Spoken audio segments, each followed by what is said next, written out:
Hello and welcome to the Pretty Good Gaming Daily Triple. That's your no shit gaming news video. 3 news stories in one video with zero faff. Ghost of Tsushima is the last major exclusive for the PS4, and while some trailers may make it look like any other open world game, I'm personally really excited to experience the Japanese open world stealth game that Ubisoft were too reluctant to make. With Sucker Punch at the helm as the developer, I'm sure it's going to be way better than whatever Ubisoft would have come up with anyway. Arguably Sucker Punch's most popular franchise is Infamous, the superpowered open world series that began in 2009 on the PS3 and spans across 5 games. Traversal and over-the-top superpowers are what made Infamous popular, but one of the game's best features was the karma system. This was based on the player's actions and behavior in the game as you follow a good or evil path which unlocks specific abilities for each and ultimately a good or evil ending. This popular, albeit fairly simple and binary feature will not be included in Ghost of Tsushima. Speaking with IGN, creative director and art director Jason Connell said, "We thought about a morality meter because we had the karma system in Infamous Second Son, but we realized it was more important to us that we wanted to tell a human story of someone who is this way and has to evolve into something else versus transformation completely into something else. He doesn't flip-flop back and forth, it muddied it up for us. We really wanted the story to reflect his transformation. This means rather than giving the player control over protagonist Jin Sakai's moral actions, Sucker Punch is aiming to tell a specific story about challenging the expectations placed on you. Jin is expected by his people to follow the way of the samurai and maintain his honor, but instead he adopts the way of the ghost because it is what he feels is necessary, but many of his people may not agree with him." Connell goes on to explain that players will still be able to lean more towards samurai or ghost methods to personalize their playstyle, but these personal preferences won't really be reflected in the story and it will be governed instead by Jin's character arc. There's definitely important story moments that are more reflective of this change than others, but the reality is that even as you've gotten to some story moments, you can still play the game as this samurai, you may just be more potent or more powerful. We don't make you choose between samurai and ghost. Whether you follow the samurai way or go off-piste as the ghost, you'll still have access to a full suite of abilities and techniques that apply to both rather than being locked into one alignment. While this isn't a deal breaker for me personally, it is a shame that Ghost of Tsushima isn't fully utilizing a morality system for a game that seems ripe for it. It would have been interesting to see the world react to you behaving more like a ghost or samurai, and apparently this will still happen, but it will be dictated by your story progress rather than gameplay decisions. That said, I'd rather a tightly focused narrative than a dated binary system that isn't fully explored or doesn't really add anything to the experience. Infamous's morality system was a really great feature, but it was very binary and fairly simple given the time. You were either a benevolent god or a ravenous psychopath.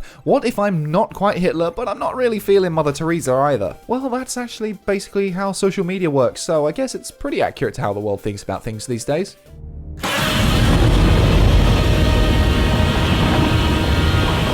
However, it still made the game much more interesting than just another open world game, and only unlocking certain powers based on your decisions made those decisions have a little bit more weight. Another thing I learned from this article is that Jason Connell is both creative director and art director. No wonder the game looks so stunning. He's not only in charge of everything, but specifically the art style. But there are concerns that this game is style over substance and that it will fall into many open world traps that have befallen so many other titles. Even if this does end up another generic open world, I'm still really interested in it personally, because I love the setting of feudal Japan and there are plenty of generic open world game designs which are still great games because of other features or mechanics, or just because they do it better than everyone else. But we won't know until we see more of the game, which is meant to be coming soon. The game is due to release in less than 2 months exclusively for the PS4 on July 17th. Will you be picking it up because you share my dream of an open world stealth samurai game with amazing art and hopefully a brilliant story, or are you yet to be impressed and don't see anything to make it stand out? And next up, details on the PS5 are very thin, but that won't stop the rumor mill churning. The current belief, and as always take the appropriate pinch of salt, is that the reveal will take place on June 4th, which is just over 2 weeks away. This comes from GamesBeat reporter Jeff Grubb, who shared a sort of event schedule to his Twitter page, which he has updated over time, known as Jeff Grubb's Summer Game Mess. In addition to claiming that there will be a Sony State of Play event around June the 4th, he was accurate with a surprise announcement of the Tony Hawk's Pro Skater 1 and 2 remaster and cites his own sources. Grubb has also suggested that the event in June will be a hefty next-gen showcase, while a subsequent Sony State of Play event set for early August, according to his timeline, will be the one to show off games themselves. However, shortly after earmarking June 4th as the potential date for the State of Play,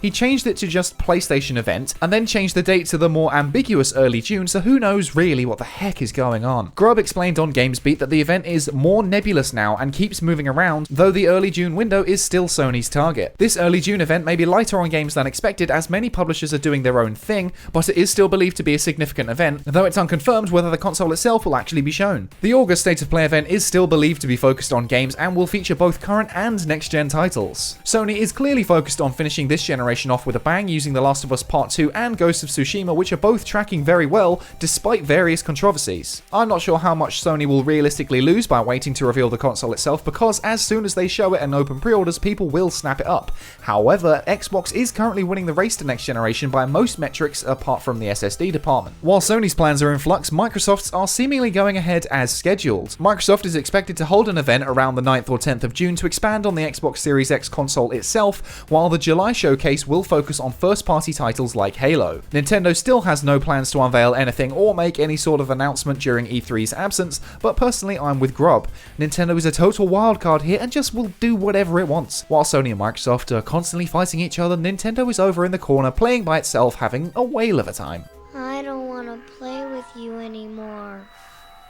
We're currently at the start of this weird E3 free period where all the announcements and reveals that would have been made during that week are now dropping anywhere and everywhere, and this is going to continue for the next couple of months. Making any reasonable predictions is pretty difficult at this point, but let me know yours. I personally reckon we'll get a look at the PS5 in June, because surely they've got to show something. But what about you? Will they show it? What games would you like to see? Sequels to God of War, Spider-Man, or Horizon, or maybe even some brand new IPs? And finally, in case you didn't know, most people like Dark Souls. I mean, they really like it. In fact, they won't shut up about how much they like it. And while it's not a franchise I personally have any love for, it's still done incredibly well. Publisher Bandai Namco revealed that From Software's brutal action RPG franchise has sold over 27 million units, with 10 million of those being taken solely by Dark Souls 3. The real question is, how many of those 27 million got good and now can class themselves as real gamers? The press release also mentions the words Elden Ring, which I'm sure got at least a couple of you fired up. Unfortunately, that statement didn't actually say anything about the game other than, we expect to deliver a game that players throughout the world will enjoy. And that's it for today. If you like this no shit format, go ahead and give the video a like to give it a boost, hit subscribe and the bell to stay notified about all future installments. Toss a coin to your YouTuber over at patreon.com/prettygoodgaming. I've been Henry Cooper. That's all for today. Bye for now.